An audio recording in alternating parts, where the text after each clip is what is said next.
കോൺഗ്രസ്സിൽ മഞ്ഞുരുകി, എല്ലാം പറഞ്ഞ് കോംപ്ലിമെൻറ്റ്സ് ആക്കി. ഇത് എത്ര ദിവസത്തേക്ക് അല്ലെങ്കിൽ എത്ര മണിക്കൂറുകൾ നീണ്ടു നിൽക്കും ഈ വെടിനിർത്തൽ എന്നുള്ളതാണ് ചോദ്യം. എന്തായാലും തരൂരിനെ മെരുക്കിയോ എന്ന ചോദ്യത്തിന് കൃത്യമായൊരു ഉത്തരം കിട്ടുന്നുമില്ല. ഇത് ചോദ്യത്തിന് ആൻസർ തന്നെയല്ലോ, ഇതിൽ പുതുതായിട്ടൊന്നുമില്ല. 2014 അധികാരം നഷ്ടപ്പെട്ട കോൺഗ്രസിൻ്റെ സ്ഥിതി ഇങ്ങനെ തന്നെയാണ്. അതിൽ പോകേണ്ടവരെല്ലാം പോയി കഴിഞ്ഞു. ഇനി പ്രത്യേകിച്ച് പോകാൻ ആരുമില്ല. പക്ഷെ കേരളത്തിൽ അങ്ങനെ സംഭവിച്ചോ? കേരളത്തിൽ എന്ന് വെച്ചാൽ അധികാരം തിരിച്ചു കിട്ടുന്ന പ്രതീക്ഷ ഉണ്ട് അവർ. എങ്ങനെയാണെന്നും ചോദിക്കും, എനിക്കറിയില്ല. അവർക്ക് അങ്ങനെ പ്രതീക്ഷയുണ്ട്. അടുത്ത തവണ കൂടി അധികാരം കിട്ടിയിട്ടില്ലെങ്കിൽ ഇവിടുത്തെ കാര്യങ്ങളൊക്കെ ലീഗ് മുന്നണി മാറാൻ സാധ്യതയുണ്ട്. കേരള കോൺഗ്രസ് ചിലപ്പോൾ LDFിലേക്ക് പോകും കംപ്ലീറ്റ്ലി. കോൺഗ്രസ് തന്നെ കുറേ നേതാക്കന്മാരൊക്കെ BJPയിലേക്ക് ചാടും. ഇതൊക്കെ സംഭവിക്കും. പക്ഷേ കേരളത്തിൽ അവരെ പ്രതീക്ഷ വെച്ച് പുലർത്തുന്നുണ്ട്. ശശി തരൂരിൻ്റെ വിഷയം പുതിയ വിഷയമൊന്നുമല്ല. അത് 2014 വിഷയമാണ്. കാരണം ഇങ്ങനെ കോൺഗ്രസ് തന്നെ അല്ല. കോൺഗ്രസ് പലരെയും ടിക്കറ്റ് കൊടുത്തൊക്കെ ജയിപ്പിച്ചിട്ടുണ്ട്, സപ്പോർട്ട് ചെയ്യും. അംബേദ്കറിനെ ജയിപ്പിച്ചിട്ടില്ലേ? ഒരിക്കലും മറ്റേ അംബേദ്കറിനെ ജയിപ്പിച്ചിട്ടുണ്ട്. അപ്പോൾ അങ്ങനെ കോൺഗ്രസ് പലരെയും ജയിപ്പിച്ചിട്ടുണ്ട്. അങ്ങനെ ഒരാളാണ് ഇദ്ദേഹം വലിയ കോൺഗ്രസ് ആണ്. കോൺഗ്രസിൻ്റെ പിന്നെ ഇദ്ദേഹം രാഹുൽ ഗാന്ധിക്കെതിരെ മത്സരിച്ചു, AICC പ്രസിഡന്റ് ആകാൻ ശ്രമിച്ചു, അതിൽ പരാജയപ്പെട്ടു. കോൺഗ്രസിനെ പറ്റി അബദ്ധം ഇദ്ദേഹത്തെ വർക്കിംഗ് കമ്മിറ്റിയിൽ എടുത്താണ്. ഒരു പ്രസ്ഥാനത്തോട് നിങ്ങൾക്ക് എന്തെങ്കിലും തരത്തിൽ കൂറുണ്ടാവണം. ഇവിടെ വന്നപ്പോൾ അന്ന് നോക്കിയ സമയത്ത് UN കഴിഞ്ഞ് ഇങ്ങോട്ട് വന്ന് നോക്കിയ സമയത്ത് കോൺഗ്രസിനാണ് മേൽക്കൈ എന്നുള്ളതുകൊണ്ട് അദ്ദേഹം കോൺഗ്രസ് ജോയിൻ ചെയ്തു. മറ്റേ CPMൽ RSS പിന്നെ BJPയിലൊക്കെ ജോയിൻ ചെയ്തു. അവിടെ വലിയേട്ടനുണ്ട്, അതാണ് RSSും പാർട്ടിയും. അത് അങ്ങനെ ഒരു വലിയേട്ടനെ ഒന്ന് മൂപ്പർക്ക് അങ്ങോട്ട് അംഗീകരിക്കാൻ പാടാണ്.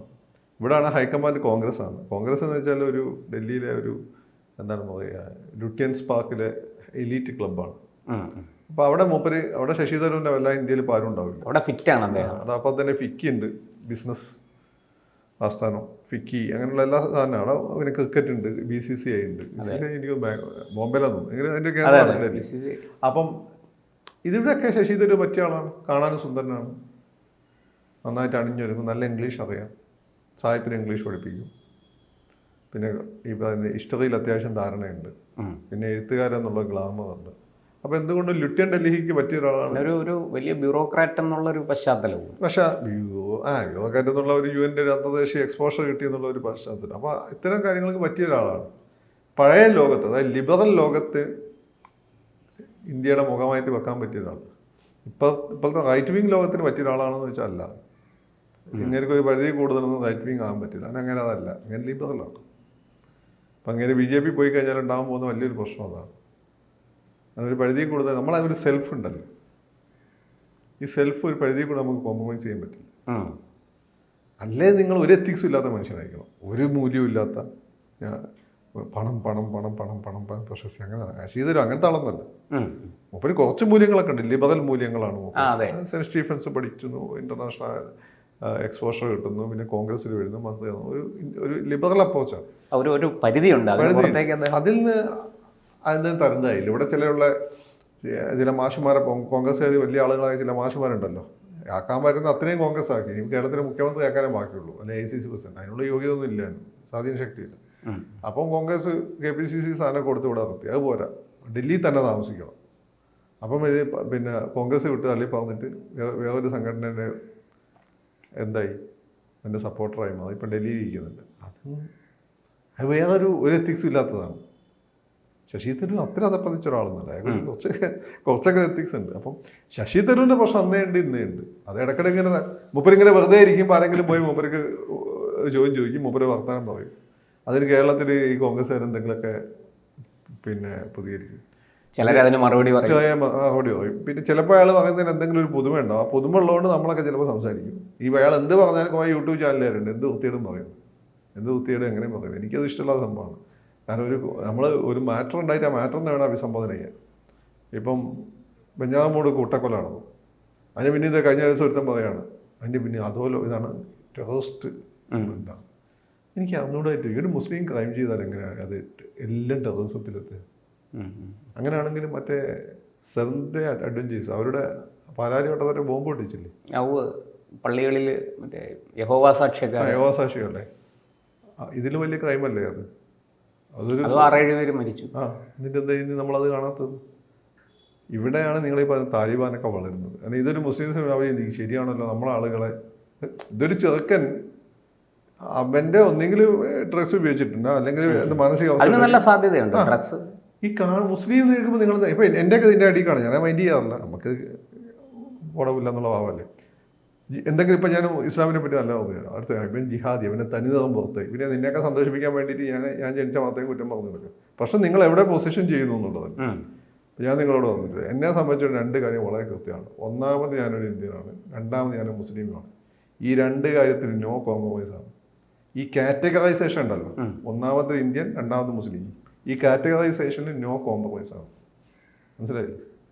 ഇവനൊക്കെ ഈ രാത്രി 5 പൈസ കിട്ടിയാൽ സ്വന്തം നാട് വരെ എന്തിനേയും ഒറ്റ കൊടുക്കുന്നവന്മാരാണ്. അവനാണ് ഈ കമൻറ്റ് ചെയ്യുന്നത്. ഒന്നെങ്കിൽ വിവരം വേണം, അല്ലെങ്കിൽ ഈ പറഞ്ഞ കാര്യം മനസ്സിലാക്കണം. അപ്പം അതുപോലെയാണ് ഈ പറയുന്ന കാര്യം. അപ്പോൾ കോൺഗ്രസ്സിൽ ഈ പ്രശ്നങ്ങൾ ഇങ്ങനെ തന്നെ ഉണ്ടാവും. ഈ കേരളത്തിലെ കോൺഗ്രസിൻ്റെ ഇപ്പോഴത്തെ ഈ അവസ്ഥ വെച്ചുകൊണ്ട് ശശി തരൂരിൻ്റെ വിഷയമൊക്കെ ഉണ്ടായി, അപ്പോഴാണ് കോൺഗ്രസിൻ്റെ ദൗർബല്യം ശരിക്കും പുറത്തു വരുന്നത്. നമ്മൾ ഒരു ഭരണവിരുദ്ധ വികാരമൊക്കെ ഉണ്ട്, അത് ലോക്സഭാ തെരഞ്ഞെടുപ്പിൽ പ്രതിഫലിച്ചു. പിന്നെ പിണറായിക്കെതിരാണ്, അല്ലെങ്കിൽ ഭരണവിരുദ്ധ വികാരമൊന്നുമല്ല ലോക്സഭാ ഇലക്ഷൻ. ലോക്സഭാ ഇലക്ഷൻ അതൊന്നുമല്ല, ദേശീയ തലത്തിലുള്ള ഇലക്ഷനാണ്. അവിടെ ബി.ജെ.പിയും കോൺഗ്രസും ബി.ജെ.പിക്ക് എതിരെ മുസ്ലിം വോട്ടുകൾ ബ്ലോക്കായി കൺസോളിഡേറ്റ് ചെയ്തു. CPM-ന്റെ സ്ഥാനാർത്ഥികൾ അത്ര പവർഫുൾ ആയിരുന്നില്ല.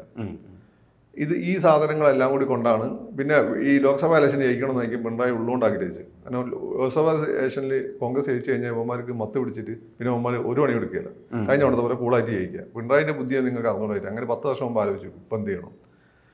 അതായിരിക്കും മൂപ്പര, അല്ലെങ്കിൽ സ്ഥാനാർത്ഥികളൊക്കെ പൊതുവെ വീക്കായിരുന്നു. അതാണ് ഒരു ഘടകം. രണ്ടാമതൊരു പിന്നെ ഘടകം എന്ന് വെച്ചാൽ ഈ ക്രിസ്ത്യൻ കമ്മ്യൂണിറ്റി തൃശ്ശൂരിൽ മാത്രമാണ് ബി.ജെ.പി താല്പര്യം കാണുന്നത്. അത് സുരേഷ് ഗോപി ആയതുകൊണ്ടും തൃശ്ശൂരിൻ്റെ പ്രത്യേകിച്ച് ഒരു സാമ്പത്തിക സ്ഥിതിയൊക്കെ അങ്ങനെ ആയതുകൊണ്ടും സ്ഥാനാർത്ഥി മുരളീധരനായതുകൊണ്ടും മുരളിക്ക് ഒരു പണി കൊടുക്കാൻ കോൺഗ്രസ്സുകാർ അറിഞ്ഞ് ഇതെല്ലാം കൂടി കൊണ്ടാണ് അത് സംഭവിച്ചത്. അപ്പോൾ ക്രിസ്ത്യൻ കമ്മ്യൂണിറ്റി കോൺഗ്രസിന് തന്നെ വോട്ട് ചെയ്തു. ഇതുകൊണ്ടാണ് സംഭവിച്ചത്, അല്ല ഭരണവിരുദ്ധ വികാരമൊന്നുമല്ല. ഭേദപ്പെട്ട രീതിയിൽ കാര്യങ്ങൾ പോകുന്നതിൻ്റെ നാട്ടുകാർ പറയുന്നത്. ഇടയ്ക്കൊരു ചാനൽ ചർച്ച ഞാനും കൂടി പങ്കെടുത്ത ചർച്ചയിൽ സ്ഥിരം ഒരു പിണറായി വിമർശകൻ പറഞ്ഞു, റേഷൻ പിടിയ സാധനം ഞാൻ തലേന്ന് ഞാനും വൈഫിൻ്റെ അച്ഛനും കൂടി പോയിട്ട് ഈ പറയുന്ന റേഷൻ പിടിയ സാധനം മേടിച്ചിട്ടേ ഉള്ളൂ. മനസ്സിലായി? അത് അരിയുണ്ട്, 2 തരത്തിലുള്ള അരിയുണ്ട്, മണ്ണെണ്ണയൊക്കെ ഉണ്ടായിരുന്നു. അപ്പോൾ ഇതിങ്ങനെയാണ് പൊപ്പക്കാണ്ട് വരുന്നത്. അഥവാ ഞാനെന്നാ ആ പാനലുള്ളതുകൊണ്ട് ഞാൻ പോകുന്നത് അങ്ങനെയല്ല. തെളിവുണ്ട്, അന്നപ്പോൾ പിന്നൊന്നും വേണ്ടിയില്ല. ഈ തെളിവുണ്ടല്ലോ. നമ്മൾ റേഷൻ സാധനം മേടിക്കുന്നത് മോശമാണ് എന്ന് കരുതുന്ന ആളാണ്. അപ്പോൾ നമുക്ക് ഗവൺമെൻറ് തരുന്നതാണെങ്കിൽ നമ്മൾ മേടിക്കുന്നത്, അത് ലാപ്സായി പോകും. അപ്പോൾ ഇങ്ങനെയാണ്. അപ്പം ക്ഷേമ പെൻഷൻസ് ഇടയ്ക്കൊന്നും മുടങ്ങിയിരുന്നു, പക്ഷെ ഇപ്പം കൊടുത്തു തുടങ്ങിയിട്ടുണ്ട്. പൊതുവേ ജനങ്ങൾ ഹാപ്പിയാണ് മുമ്പത്തെ അപേക്ഷിച്ചിട്ട്. അതാണ് അതിൻ്റെ കാര്യം. പിന്നെ 2, കോൺഗ്രസിനൊരു കൺവിൻസിങ് ലീഡർഷിപ്പ് ഇതുവരെ വന്നിട്ടില്ല. ഇവരെന്തോ നമ്മൾ വീട്ടിൽ പോയിട്ട് മുഖ്യമന്ത്രി ആക്കണമെന്ന വാദത്തിലാണ് അവർ. നാട്ടുകാർക്ക് പണിയില്ലേ? കോൺഗ്രസിലൊരു വലിയ വിഭാഗം നേതാക്കൾ അസംതൃപ്തരാണ്, പ്രത്യേകിച്ചും പഴയ തലമുറ. എന്നാ തൃപ്തരായത്? പഴയ തലമുറയിലുള്ള ആളുകളാണ് കുറച്ചും കൂടി ഒരു സെൻസിബിൾ ആയിട്ടുള്ള ആളുകൾ. ഈ പുതിയ തലമുറ എന്ന് വെച്ചാൽ ഇവരെ വിചാരം എന്ന് വെച്ചാൽ ഈ ചാനലിൽ പോയിട്ട് CPM-മാരെ പോലെ ചാടി വീണ് കഴിഞ്ഞാൽ കാര്യങ്ങൾ നടന്നു വന്നാൽ CPM-മാർ അവിടെ ചാനലിൽ പോയി ചാടി വന്ന കാര്യമുണ്ട്. അവർക്ക് ഇതിന് നടത്താനുള്ള സിസ്റ്റം ഉണ്ട്, ഓർഗനൈസേഷൻ. ബാലസംഘം തൊട്ടിട്ട് CAT വരെയുള്ള സിസ്റ്റം ഉണ്ട് അവർ. മനസ്സിലായോ? അത് ഇൻടാക്റ്റ് ആണ്. എണ്ണയിട്ട യന്ത്രം പോലെ മാഷല്ല പിണറായി അല്ലാതെ ഇന്നാൽ അവരെ ചലിപ്പിച്ചുകൊണ്ടേയിരിക്കും. അത് കൃത്യമായിട്ട് അവർ മോണിറ്റർ ചെയ്യും. അത് സമ്പന്നമാണ്. അതെ. അപ്പോൾ കോൺഗ്രസിന് അതില്ല. പിന്നെ അടിച്ചാൽ അവർക്ക് എങ്ങനെ തിരിച്ചടിക്കണം എന്നുള്ളത് കൃത്യമായിട്ട് അറിയാം. ആരെ ഉപയോഗിച്ച് തിരിച്ചടിക്കാനുള്ള സംവിധാനമുണ്ട്. കോൺഗ്രസിനുണ്ടോ? അപ്പോൾ ചാനൽ ചർച്ച കൊണ്ട് മാത്രമൊന്നും ഇലക്ഷൻ ജയിക്കാൻ പോയില്ല. പിന്നെ ജനങ്ങൾക്കൊരു ഫെൽറ്റ് ഫീലിംഗ് ഉണ്ടാവണം, ഞങ്ങളുടെ ജീവിതത്തിൽ ഇത്ര മാറ്റം വരുത്തിയിട്ടില്ല. അങ്ങനെ പറ്റുന്നില്ല. ഇന്ദിരാഗാന്ധിയെ ജനങ്ങൾ വിശ്വസിക്കുന്നുണ്ടാവും. ഇന്ദിരാഗാന്ധി എന്ന് കുറേ കാര്യങ്ങൾ അവർ ചെയ്തിട്ടുണ്ട്. യുദ്ധം ജയിച്ചു, ഈ ദാരിദ്ര്യം ഇല്ലാതാക്കാൻ വേണ്ടി കുറേ നടപടികൾ എടുത്തു, ബാങ്ക് ദേശസാൽക്കരണം, ഇതുപോലെ ജനങ്ങൾക്ക് ഗുണം കിട്ടുന്ന കുറേ കാര്യങ്ങൾ അവർ ചെയ്തിട്ടുണ്ട്. അതാണ് പരാജയപ്പെട്ടിട്ട് തിരിച്ചു വന്നതിന്റെ കാരണം. അതുകൊണ്ടാണ് ഇപ്പോൾ നരേന്ദ്രമോദി എന്തുകൊണ്ടാണ് നിൽക്കുന്നത്? എന്തൊക്കെ അങ്ങേരെ പറ്റി പറഞ്ഞു? നിങ്ങൾ കേരളത്തിലും സൗത്ത് ഇന്ത്യയിലൊന്നും നോക്കണ്ട, ഉത്തരേന്ത്യയിൽ ജനങ്ങളുടെ ജീവിതത്തിൽ അങ്ങേര് ഒരു വലിയ സ്വാധീനം. അവരുടെ ജീവിതത്തിൽ ആദ്യമായിട്ടൊരു ഗ്യാസ് കണക്ഷൻ കിട്ടും, അതെ, കറണ്ട് വരുന്നു, വെള്ളം വരുന്നു, വീട് വരുന്നു, പെൺകുട്ടികൾ പഠിക്കാൻ പോകുന്നു, ടോയ്ലറ്റ് കിട്ടുന്നു. പിന്നെ രാജ്യത്തിൻ്റെ ഇന്ത്യയോട് കളിച്ച പ്രശ്നമാണെന്ന് ഫീൽ ഉണ്ടാക്കുന്നു. ഇത് നന്നായിട്ട് മാർക്കറ്റ് ചെയ്യുകയും ചെയ്യുന്നു. പിന്നെ ശത്രുക്കൾ ഇങ്ങോട്ടൊന്ന് ചൊറിഞ്ഞാൽ അങ്ങോട്ട് മാരകമായ അടി കൊടുക്കുന്നു. ഇതൊക്കെ കൊണ്ടല്ല നിങ്ങൾ പറയുന്ന മറ്റേ വോട്ടിങ് എന്തോ നിങ്ങൾ പരാജയപ്പെടുമ്പോൾ നിങ്ങൾ അങ്ങനെ വല്ലതും പറയും. മുടന്നുള്ളതിന് ചെരുപ്പിനെ കുറ്റം പറയുന്നു എന്ന് പറയുന്ന പോലെയാണ്. അപ്പോൾ ഇതുകൊണ്ടാണ് മോഡി ജയിക്കുന്നത്. മാത്രമല്ല മോഡിക്ക് ഇത് ചെയ്തോ മാത്രം പോലല്ല, മൻമോഹൻ സിംഗ് കുറേ കാര്യങ്ങളൊക്കെ ചെയ്തിട്ടുണ്ട്. ഇത് മാർക്കറ്റ് ചെയ്യാൻ പറ്റണം. മാർക്കറ്റ് ചെയ്യാൻ നല്ല പാർട്ടി ഉണ്ടാവണം. അല്ലാതെ PR ഏജൻസികൾക്ക് ഒരാൾ മാത്രമേ ഉണ്ടാവില്ല. ഈ PR ഏജൻസികളെ പേടിപ്പിച്ച് പണി ചെയ്യണമെങ്കിൽ പിണറായി വിജയനെ പോലെ അല്ലെങ്കിൽ മോഡിനെയൊക്കെ പോലെയുള്ള ആളുകളായിരിക്കണം. ഗവൺമെൻറ് PR ഏജൻസി ഉണ്ടല്ലോ, അവർ പണി ചെയ്യണമെങ്കിൽ അപ്പോഴത്തെ ശക്തനായ ഭരണാധികാരി വേണം, എങ്കിലേ അവർ പണി ചെയ്യുള്ളൂ, എങ്കിലേ ജനങ്ങൾ അറിയുള്ളൂ. അപ്പം അതൊക്കെ വേണം. ഇപ്പം മൻമോഹൻ സിംഗിന് പറ്റി അങ്ങനെ സംവിധാനം ഇല്ലാതെ പോയി എന്നുള്ളതാണ്. മൻമോഹൻ സിംഗിന് ആർക്കും പേടിയുണ്ടായിരുന്നില്ല. കേരളത്തിലും എന്തുകൊണ്ടാണ് ചെയ്യുന്ന കാര്യങ്ങൾ കൃത്യമായി ജനങ്ങൾ അറിയുന്നത്? ഗവൺമെൻറ് PR ഏജൻസികൾ വളരെ ശക്തമാണ്. ഗവൺമെൻറ് ഒഫീഷ്യൽ PR ഏജൻസിയാണ് പറയുന്നത് കേട്ടോ. പബ്ലിക് റിലേഷൻസ് വകുപ്പുണ്ടല്ലോ, അത് കൃത്യമായി വർക്ക് ചെയ്യുന്നുണ്ട്. സെൻട്രലിലും വർക്ക് ചെയ്യുന്നുണ്ട്. ഏറ്റവും നല്ല ആളുകളാണ് അവിടെ വെച്ചിരിക്കുന്നത്. ഒറ്റ ചോദ്യം, ഒരു രാഷ്ട്രീയക്കാരൻ എന്നുള്ള നിലയ്ക്ക് നമ്മൾ തരൂരിലാണ് തുടങ്ങിയത്, അദ്ദേഹത്തിന് ഇനി ഒരു ഭാവി ഉണ്ടോ വാസ്തവത്തിൽ? പറയാൻ പറ്റില്ല. കാരണം എങ്ങനെ രാഷ്ട്രീയം ആവുമെന്ന് പറയാം. അങ്ങനെ ഇനി 10 വർഷത്തെ പൊളിറ്റിക്സ് ജീവിതം, അങ്ങനെ പൊളിറ്റിക്കൽ ലൈഫ് അങ്ങനെ മുന്നിലുണ്ട്. അങ്ങനെ കയ്യിൽ അത്യാവശ്യം മരുന്നുണ്ട്. എൻ്റെ പ്രശ്നം എന്താ, നിങ്ങൾ അങ്ങനെ വിളിച്ച് സൂപ്പർലേറ്റീവ് കയറ്റുന്നതാണ്. അങ്ങനെ സൂപ്പർലേറ്റീവ് ഒന്നല്ല, അങ്ങനെ ഒരു ഏവറേജ് ആണ്. നിർത്തേണ്ട ഒരു സ്ഥലത്ത് നിർത്തി. ഏവറേജ് ആണ്. പക്ഷേ ഏവറേജുകാരാണ് രാഷ്ട്രീയത്തിൽ രക്ഷപ്പെട്ടിട്ടുള്ളത്. സൂപ്പർലേറ്റീവ്സ് ആയിട്ടുള്ള ആളുകൾ രക്ഷപ്പെട്ടിട്ടില്ല. എന്നിട്ട് നെഹ്റു വരെ ഏവറേജ് ആണ്, മനസ്സിലാക്കിയോ? നെഹ്റു വരെ ഹാർവർഡ് സ്കൂൾ പഠിക്കുമ്പോൾ ഏവറേജ് സ്റ്റുഡൻ്റ് ആയിരുന്നു. നെഹ്റുവിൻ്റെ ജീവചരിത്രം എഴുതിയിട്ടുള്ള, ദേശീയ പ്രസ്ഥാനത്തിൻ്റെ ജീവചരിത്രം എഴുതി താരാചന്ദ് എഴുതി വെച്ചിട്ടുണ്ട്. അവരൊന്നും പറഞ്ഞിട്ടില്ല വലിയ സംഭവം. കോൺഗ്രസ്സുകാർ വന്നിട്ടുണ്ടെങ്കിൽ നമ്മളങ്ങനെ പറഞ്ഞിട്ട് നടക്കും. ഏവറേജായ ആളുകൾ രാഷ്ട്രീയത്തിൽ രക്ഷപ്പെട്ടിട്ടുള്ളൂ. ടോപ്പായ ആളുകളും രാഷ്ട്രീയത്തിൽ രക്ഷപ്പെട്ടില്ല. അവർക്ക് പണിയുണ്ട്, സയൻറ്റിസ്റ്റ് ആവും, വലിയ കണ്ടുപിടുത്തം, എക്സ്ട്രാ ടെറസ്ട്രിയൽ ലൈഫ്, ഇന്റലക്ച്വൽസ് ആണ്. അങ്ങനെ IAS എഴുതി കിട്ടിയപ്പോഴും ഭയങ്കര ബുദ്ധിമാന്മാർക്കല്ല, ഏവറേജ് പിള്ളേർക്കാണ്. ഭയങ്കര ബുദ്ധിമാന്മാർക്ക് അവർ ഒരു ഫോക്കസ്ഡ് ആയിട്ടാണ് പോകും. ഏതെങ്കിലും ഒരു പോയിന്റിൽ അവർക്ക് ഈ ഡിസിപ്ലിൻഡ് ആയിട്ടും പോകാൻ പറ്റില്ല. അവർ വലിയ സയൻറ്റിസ്റ്റുകളൊക്കെ ആയിട്ട് പോകും, അല്ലെ എഴുത്തുകാരായിട്ട് ആവാം. IAS അപ്പം അവിടെ രാജീവ് നാരായണസ്വാമിക്കാണ് വലിയൊരു ബുദ്ധിജീവിക്ക് IAS കിട്ടിയത്. പിന്നെ അതുപോലെ തന്നെ നമ്മളെ ഡോക്ടർ, മറ്റേ താടി വെച്ച ഡോക്ടർ ഉണ്ടായിരുന്നില്ലേ, പിണറായി ഭയങ്കര അടി ഉണ്ടായിരുന്നത്, മറ്റേ എന്താണ് ഒരു സ്വാമി എറണാകുളത്ത് തരാം. ആളെ വേറൊരു സംഭവം പറഞ്ഞാൽ നിങ്ങൾക്ക് അറിയാം. ഞാൻ പക്ഷേ ആളുകൾ പറ്റി നെഗറ്റീവ് പറയണ്ടെന്നുള്ളതാണ്. നിങ്ങൾ ആളെ പിടിയിട്ടുണ്ടാവുമല്ലോ. ദേബികുളം സബ് കളക്ടർ ആയിരുന്ന ആള്, നമ്മുടെ ശ്രീറാം വെങ്കിട്ടരാം. ശ്രീറാം. അപ്പം ശ്രീരാമിന് അങ്ങനെയുള്ള 1-2 ആളുകളാണ് IAS കിട്ടിയത്. ശ്രീരാമിൻ്റെ അവസ്ഥ നമ്മൾ കണ്ടു.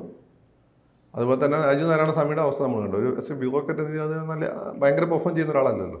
പക്ഷേ അതൊന്നും അല്ലാതെ ഏവറേജ് ആയിട്ട് കയറുന്ന ആളുകൾ ബ്യൂറോക്രാറ്റ് എന്ന് എഴുതി നന്നായി പെർഫോം ചെയ്യുന്നുണ്ട്. അതാണ് അതിൻ്റെ കാരണം. ശശി തരൂരിനെ എഴുതി തള്ളാനൊന്നും പറ്റില്ല. രാഷ്ട്രീയം എങ്ങനെ പോകുന്നു എന്ന് തന്നെ ആശ്രയിച്ചിരിക്കും. കൂടുതൽ വാർത്തകളും വിശേഷങ്ങളും നിങ്ങളിലേക്ക് എത്താൻ ABC മലയാളം സബ്സ്ക്രൈബ് ചെയ്യുക, ബെൽ ബട്ടണും അമർത്തുക.